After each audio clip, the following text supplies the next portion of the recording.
छठ में न राजा जी तनिको नहीं ठीक कहनी। असो छठ में न राजा जी तनिको नहीं ठीक कहनी। तो सुनी सचहू में बनी रउआ ले जी राजा करे जा बोली उखिया ले आवे खाती के करा के भेजी।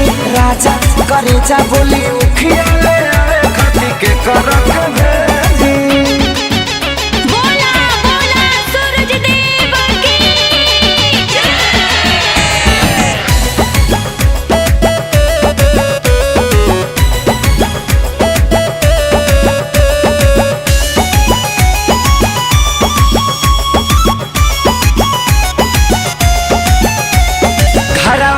बानिया माजी पुरनिया यहाँ के भेजब तो कही का दुनिया। घरवा में बानिया माजी पुरनिया यहाँ के भेजब तो कही का दुनिया। तरौरा पूजा में देखवनी न तेजी तेजी।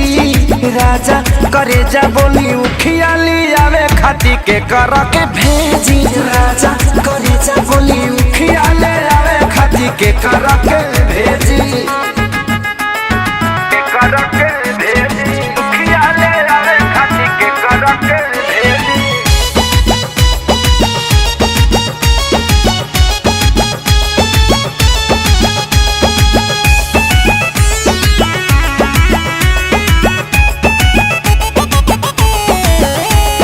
सैया खेसारी बड़ी बरता खीस यादव राज बाट रउले बीस। हाँ सैया खेसारी बड़ी बरता खीस यादव राज बाट रउले बीस। हारी कोई हमें करके ओ जी ए जी।